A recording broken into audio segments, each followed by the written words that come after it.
Okay, well, welcome this evening, and thank you so much for joining me as we continue to talk about this transition that's happening as schools have closed and learning is taking place from home. The point that I made last time, which I think is so important to make, is to remember that you as parents are not providing homeschooling.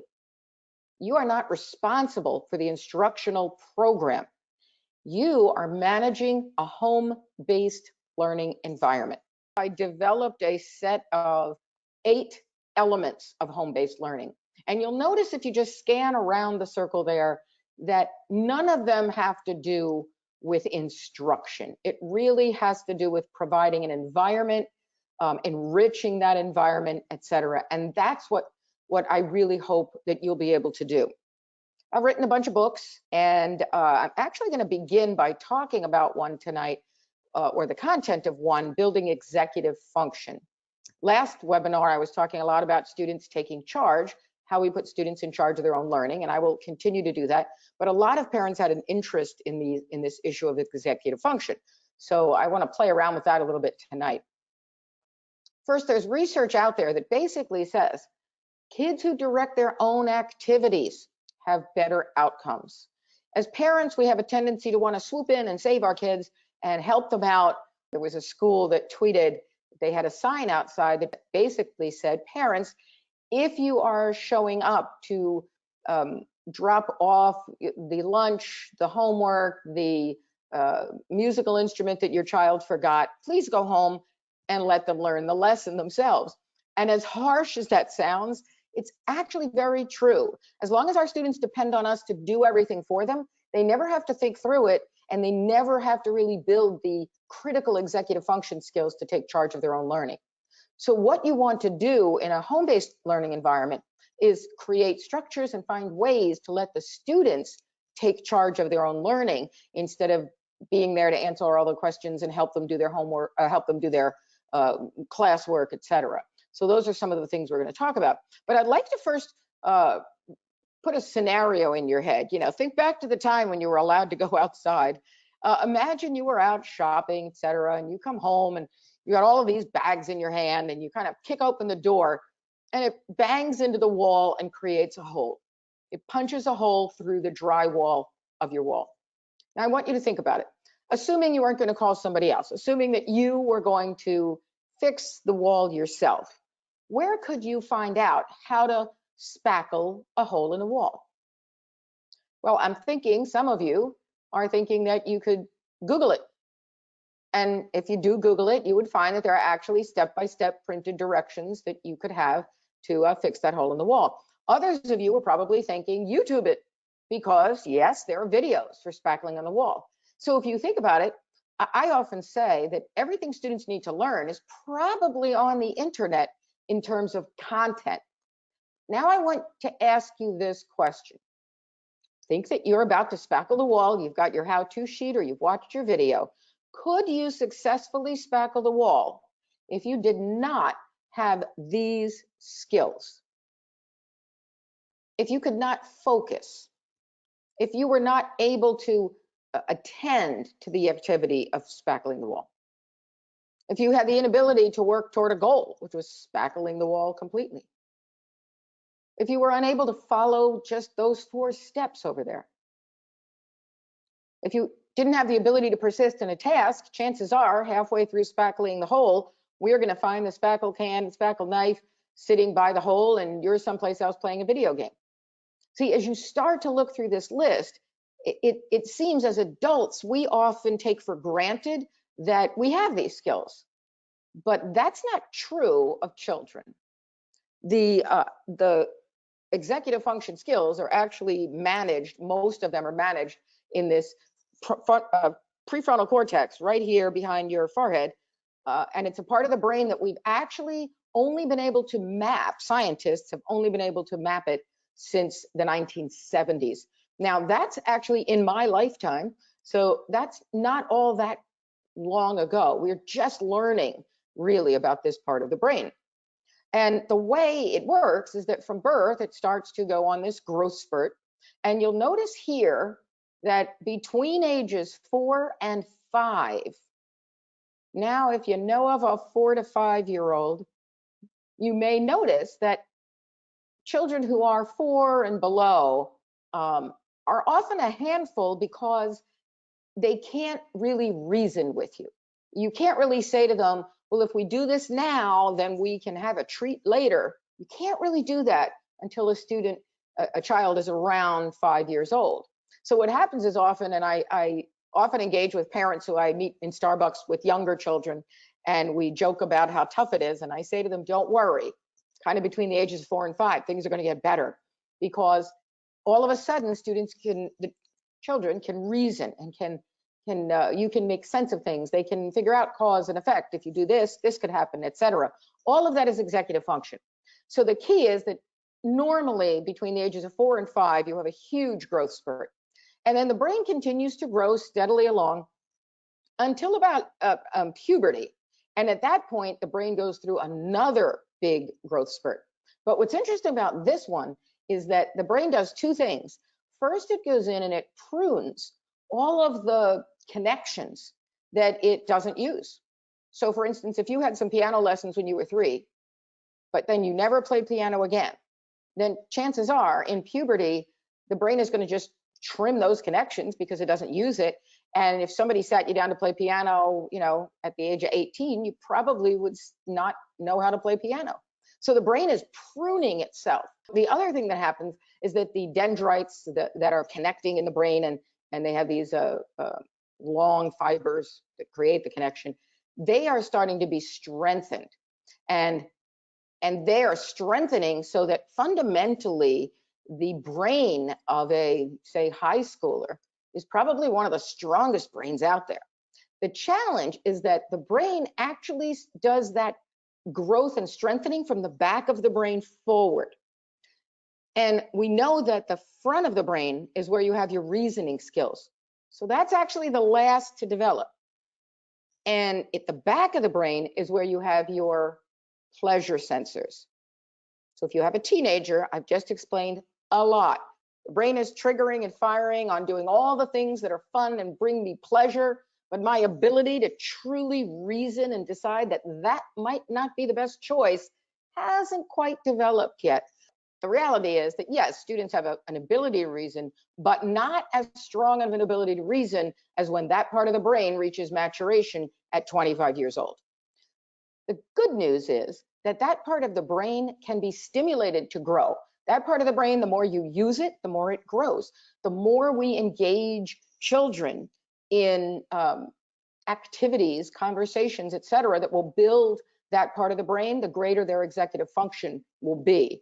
I had a consultant who, when her child was very young, I think she was maybe 18 months, she was, saying to her, like, do you want the yogurt or do you want the Cheerios? And her husband had said, like, why are you giving her those choices? And she's like, I'm building her brain, executive function. So I think we need to think about how we can build executive function. And that's what I want to relate to the home-based learning environment tonight. It is important to know, however, that that part of the brain can be slowed in its growth and can be negatively affected. And what negatively affects executive function is chronic stress. Students who live in chronic poverty, students who live in situations of domestic abuse, and let's take the other end of the spectrum, students who live in homes where from the time they're young, they're being told that they're going off to an Ivy League school and they have to perform. Stress is stress. Chronic stress means that you keep feeling it over time. And what we want to do is reduce chronic stress. Now, what's happening currently in the world with the pandemic is stressful. It probably is not going to be long-term stress. We can only hope. However, it may be leading to that kind of stress, especially if, as a parent, you're working for a place where the company has gone out of business because of the pandemic and you're left without a job and not thinking that it's going to start up again. There are all kinds of things that can create chronic stress. The more that you can do to protect children from this and to allow children to have a sense of hope and feel good about what's going on, the better you will be doing for them. So we definitely want to be thinking about that. Just to give you an overview, this is the appendix actually from my book on executive function, and it lists the 40 main executive function skills. And if you just scan those, think of all of those skills that you can actually build at home, not just because your students are home now, but all the time. You know, having students set goals is always a good idea. Having them manage their time is always a good idea, not just now, but even when students go back to school and they come home and they've got this free weekend or evenings. Get students to start managing their own time. Let's not manage it for them. And then, of course, everything on the list. So we want to keep these executive function skills in mind as we jump into looking at the 8 elements of home-based learning. I did create a video that is on YouTube. Please just remember that my career is working with schools. So a lot of the way I present things is through the lens of schools and teachers, except, of course, for tonight. We're going to talk with the parent role in all of this. So let's dive into these 8 elements. Last time we talked about these, I gave a definition for each. It's really important to provide students with structure. It gives them that sense of security. It makes things feel normal and calm. And some of the ideas we talked about was even something as simple as in the morning, make lunch together as if you were going off to school, put the lunch in the refrigerator, and then when it's lunchtime, whatever time that is, you all go and get your lunches out of the refrigerator and sit down and eat as if it were a lunchtime. And I would recommend that lunchtime be the same time every day, because that's how it is when students go to school. So the more that we can replicate, the better it is for students. But I want to give you some more structures. In schools, we recommend that our students don't just raise their hand or call out the teacher's name, but stop, reread the directions. Is there a resource that you need? And this is actually a sheet developed by one of our teachers that she posts as a big poster in a room so that our students realize, we want students to be a little bit more resourceful and not just constantly turn and ask somebody for the answer. So let's talk about what that could look like at home. In your virtual classroom that's existing in your home, you might want to create a poster with your children that basically says, well, what should you do? You can literally walk them through it, because if you have that discussion with them, you'll be building more executive function, where you can say, so if you get stuck, what do you think you should do? And a student might say, ask you, and it's like, no, let's start with, how about just reading the directions again? Because maybe your teacher put together directions for you that could tell you what it is you're looking for. And then in some cases, does your teacher have any kind of a digital help board? Some of our classes actually have digital expert boards so that other peers might be able to help you out. Or is there a way to reach out to the teacher, or is there a way to reach out to another classmate? What you need to do is find out, based on what your school is doing, what your teacher is doing, to find out what would be the steps to getting help there. And the very last thing they should do is ask a family member for help. Now, the problem is you are physically nearby. So it's a natural to simply, say like, Mom, Dad, can you help me with this? Or ask a sibling, etc. It's the easy way, but that's not going to do much for the child's executive function. So let's get students to think through, where are all the resources that I can find before I just reach out and ask somebody else for help. So that's one option that we have. Another is reflecting on time. And this is an activity we just created. We do have a parent website that I'll share with you if you don't know about it yet. And we have all of these activities that we're putting up as we go along. So there actually is one up there now on students reflecting on time, where you would have your child just simply note how much time they spent on each of these exercises. And then we also have a pie chart with 24 hours in it, where they could color it in and get a nice pie graph of how they spent all of their time this week. So they have to track the time, then they have to add it up across the week, then they have to convert it into a pie chart. All of that is building executive function. And that's something that has nothing to do with the academics. It's just you helping your child think through what it's like to be a remote learner.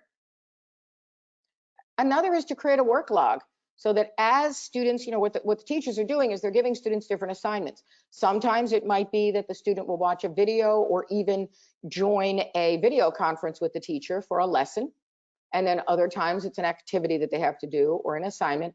For each thing that they do, they should just jot down what it was they did. You know, I watched the teacher's video, or I attended the lesson with the teacher, or I worked on this page in my math book, or I went to this website, whatever it is. And then simply make a note. Did I like it or not? And then why or why not? Just to stop and reflect on that, and then write down what they learned. Just jot down summary. What did you learn from this activity? Oftentimes, students want to move through activity after activity, just going check, check, check, check, I did it. But that's not why they should be doing these activities. And if they were in a classroom, the teacher would have a little bit more control over slowing things down and saying, well, wait, let's talk about this activity. So it could be very helpful at home to say to your child, so let's pause every time you do an activity, stop and think, what did I learn from that? And on the like it and not like it, it could be, well, I really liked it because I like videos.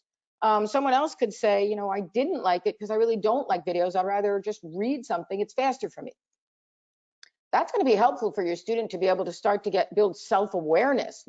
You're probably hearing these days about social and emotional learning, and self-awareness is a big part of that. So something like a work log can really help your child excel in these other areas. Also, up on the site, we have a limited resource sign up, but now we have another version that Tanya created for me. Thank you very much, Tanya. So we'll get that one up there as well. But you have limited resources in your house. Students may have to share a laptop. You may have an exercise bike that they're going to get on, do some exercise across the day. But again, you know, limited resource. You might have an Xbox, whatever it is. Put those down and let your children sign up for times to use it. There'll be no more fighting, because it's like you just put your name in. Maybe you have some rules. You can't use that resource more than so much time a day, or for not more than so many minutes each time. But if you create the structure and you create the rules, then it's just about, you know, don't talk to me, sign up on the activity list, put your name up there. What's good too is then students have to keep track of their time. They have to manage themselves and say, like, whoops, it's my time to use the laptop. Okay, let me get over there, you know, finish the work I was doing here, or stop reading and go over and use the laptop. Something as simple as this kind of a sign-up sheet can provide you with sanity and build great executive function in your children. The next structure we talked about were projects. Now, some teachers actually teach through projects or real-world problems, and others don't. But whether the teacher has a problem going on, and if they do, then you want to make sure that you know what it is so that you can discuss it with your child. Otherwise, there are other projects that you can create as well, because what's nice is it anchors the learning. For instance, I'll use Tanya again. She has a daughter who wants to be an Imagineer at Disney. And so that is what she wants to focus on. So during this home-based learning time, she has a project that she's kind of created with her mom to put together a portfolio to be an Imagineer so that she could present it to someone. And so she'll do her math that the school is providing for her, and then she'll think about, how could that math help me become an Imagineer? So the idea is that your project can actually anchor all of that learning and put it together for the student, because they're home. If they were in school, the teacher would be able to make a lot more of these connections. But because they're home, maybe that's something you could fill in with. And just the last time we talked about using real world problems or interests that the student has, and using a design process, which we put information about that up on the site for you as well. But just to come up with more ideas, I don't know if you've heard of this little free library. Now, you can actually purchase one of these little free libraries over on the right there, but you could also build one, construct one, which could be fun as well. The idea is that you just put it out someplace, you know, near the sidewalk, if you can. I mean, obviously, if you live in a condo or an apartment, that's not quite possible. But what you do is you put in some books that you've read, and of course, lots of kids read books, and then, you know, they're ready to move that book on. So the book could go into the little library. And the idea is, take a book, leave a book, you know, leave a book that you want to swap out, take a different one. Well, what's been fascinating is that with the pandemic, people are switching them over to pantries. So it's like, take something you need, you know, if there's something you can donate, please donate it. You know, some of these I've seen, if you look them up on Twitter, I think it's even hashtag Little Free Library on Twitter, people are putting toilet paper in there, putting different, you know, products that maybe some other people can't get. So what a cool project to get a student involved in, so that they can be seeing like, well, what were the things that people take, and what are the things that people need, and what did people leave, etc. So again, it's not an academic project, but it could totally be related to the academics they're learning. Another project we're seeing is people going out and just doing some chalk on sidewalks to make people feel happy, like give people hope, do something you know, nice for somebody in terms of making the sidewalk look great. And you can build it to, well, based on the book you're reading, what might be an idea that you could use to make people feel good? Or you could have students think about, well, if you're going to build something within a certain set of dimensions, so you could build some math into it just to kind of connect it to whatever it is that they're learning.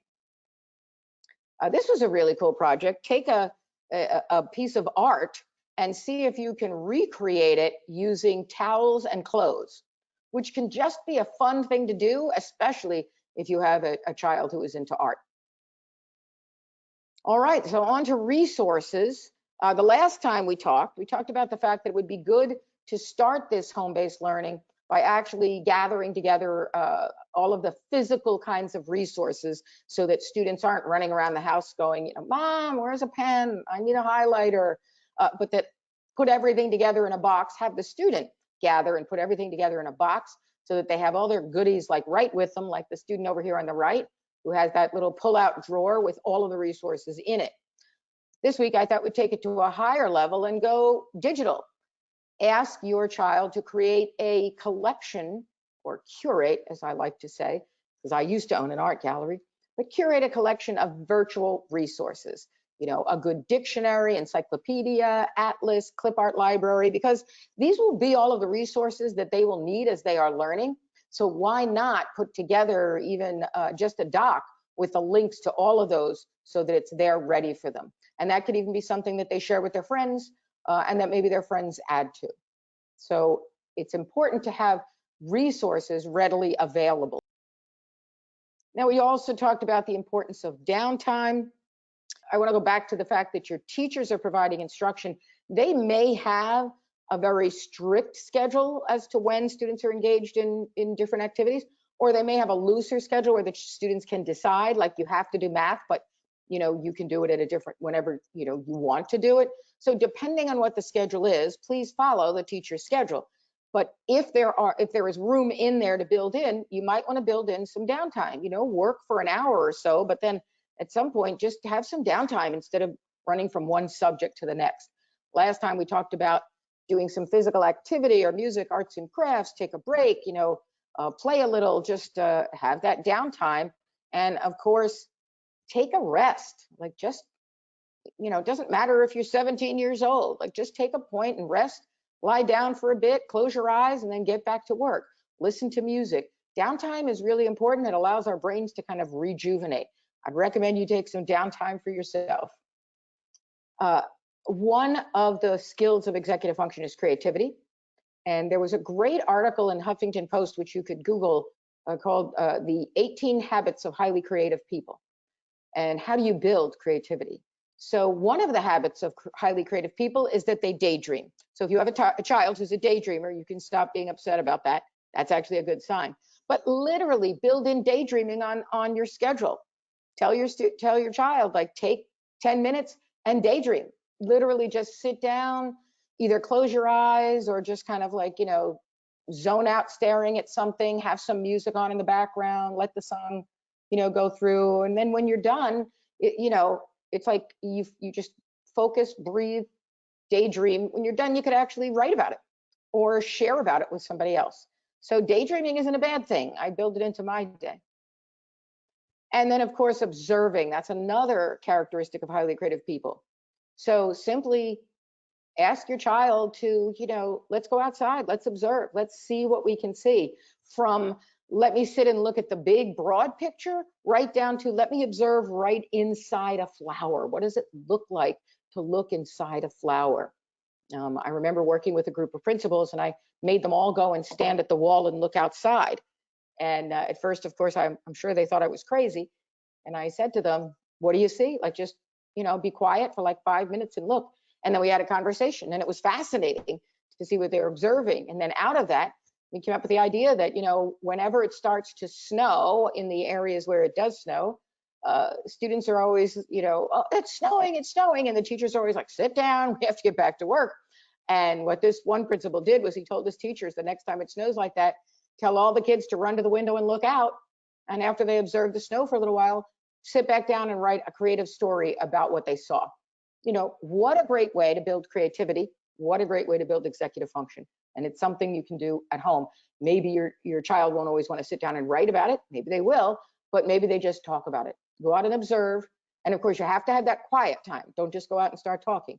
Let them sit, observe 5 minutes, and then you can start talking about what you observed. We talked about the importance of conversations for keeping that human connection. When we're all home together, it can start to get a little crazy, like we're just all here all the time. But keep in mind that just because a student is physically within your area doesn't mean they're necessarily connecting with you. And a lot of times they're connecting over things like, what they need or what you want them to do. But stop and have a conversation. And we talked last time about it can be conversations over dinner. It can be just a conversation sitting on the couch. Using technology also, engaging conversations. We have our IDE children who are a little bit older reading books to our younger IDE children through the web. And they love it. They talk about it. They can't wait till the next day when another child is going to be offering the read. And then one of the older children actually developed a read aloud where they let the younger students who were just learning how to read start reading as well. So leverage technology, even if it means that, your child is reading to grandma, leverage technology in order to start to build conversations, read a little bit and then let's talk about it. How is this like our life? Like how did it remind you of the kinds of things we do, etc. And then to give you some conversation starters, I had some parents last time saying, their high school students don't always want to talk to them, but if you ran the school, how would you do it differently? What are you learning about in terms of this whole remote learning environment? And if you could give other children, younger children, one piece of advice for remote work, what would it be and why? And then there are a lot of students who are either stressed about this or aren't thinking about it, but let's make it like, this is a time that we're all going to learn. So what do you think we will most remember from this whole experience? That's a good conversation starter. The other thing you can do is visualize, share. I thought this was great. I saw it on the internet. One of our consultants did it. They went out and took a cloud walk. So parent and child just went out and looked at the clouds, and the child was actually talking about like, what kinds of clouds do you see and what does that mean? Cause and effect relationship. If I see the dark cumulonimbus clouds, it's probably going to rain. Cause and effect relationships build executive function, builds that part of the brain. So as you're looking, it's like you can talk about what it is that you're seeing out there. Now this one, as I said the last time, there are no words. Balance is so important. We are made up of mind, body, and soul. And we need to make sure that we take care of all three. So we need time to be moving, we need time to be thinking and working, and we need time to just be relaxing, engaging in deep breathing, meditating, praying, whatever it is that would feed our soul. So a new activity that we came up with to add to this is have your child map out the day on a timeline as to everything they did. And then at the end of the day, go back and have them color in.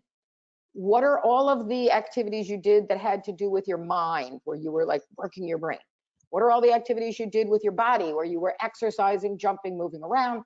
What were all the activities you did that fed your soul? And of course, things like, in this case, if you look at the green, going out and just enjoying the morning sunshine, doing some meditation, and even this is our IDE. I like to call her the intern who wants to become an Imagineer, and you'll notice that she split that time between, well, it had to do with her mind, but it also fed her soul because it's what she loves.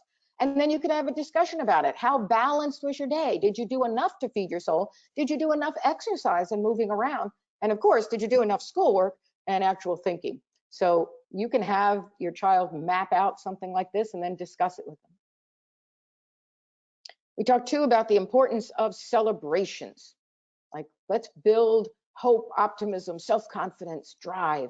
And last time, we talked about the fact that over there on the right, you could create a section on the wall, the refrigerator, someplace where children can go and put up the things they are most proud of. You know, what is it that they've accomplished? What did they draw?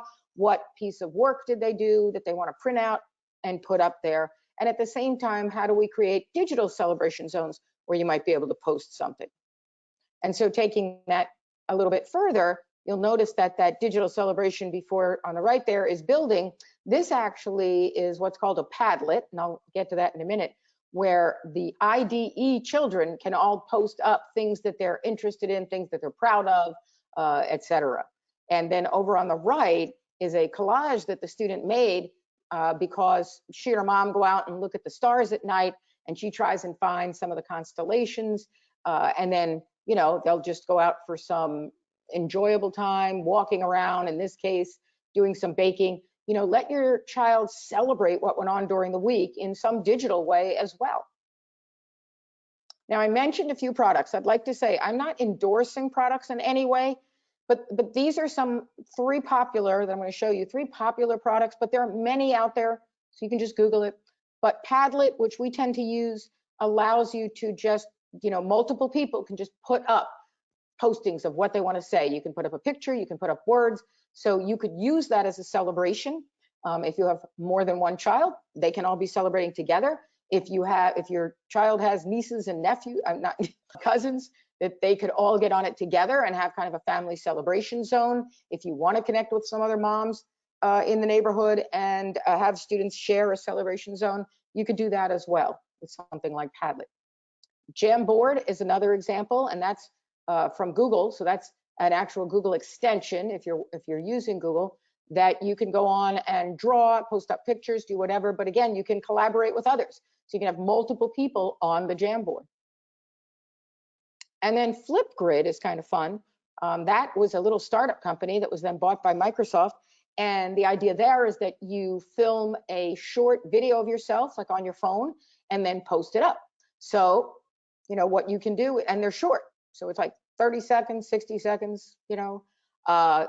You can have your child do a video talking about what they accomplished that they really love, something they're really proud of. And especially if it's something where, you know, they have a visual that they want to show, like let's say they, you know, built some sort of a nice little terrarium garden. They could videotape that and show that and then put it up on the celebration zone in Flipgrid. So lots of technology ideas for creating celebration zones. The important thing is that we celebrate. Also important to take time to reflect, because what reflection does is it allows us to gain insights. It allows us to stop and think, why did that work? Why didn't that work? What did I learn from that, etc. So last time we talked about students journaling and answering reflective questions, and maybe, you know, in these hard times where a lot of things aren't going our way, keeping a gratitude journal. What are we grateful for? You know, what are we happy about that we have in our lives, even if we don't have all of the abilities that we had before? And we know they'll come back eventually, but like let's be grateful for the things that we have right now. So here's some more reflective questions that you could add to journaling. You know, encourage your child at the end of the day to just write about the day. What did you like about the day? What didn't you like? And then, you know, why not? And then also a lot of students now, particularly as they're getting a little older, you know, the 5th graders and up, are really upset that they can't be with their best friends and that they can't be with their friends. So, but let's talk about that, you know? So you and your best friend have now had to figure out other ways to connect with one another. How do you think this whole experience is going to make you stronger as best friends? It's a good reflective question to think about. Now, we also created a great remote learner rubric, which we will be posting on the site as well. And it's a rubric that you can use ours, or you can create one with your student. It basically goes through what would make a really good remote learner if we, for instance, take individual responsibility, creating your daily schedule, completing all your work on time, when you need help, rereading your directions, reviewing your notes, etc., to organization, to self-regulation, and the rubric goes on to about 5 or 6 rows. So having a rubric that doesn't have to do with the academics, but has to do with just how you are as a learner allows your child to stop and reflect, think about it, and then gain some insights into themselves.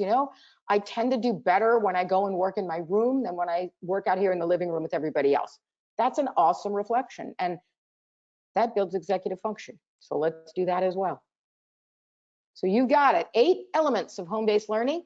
I hope that you can take them all and try and see how you can build them into your children's home-based learning environments, because together we can help students change the world.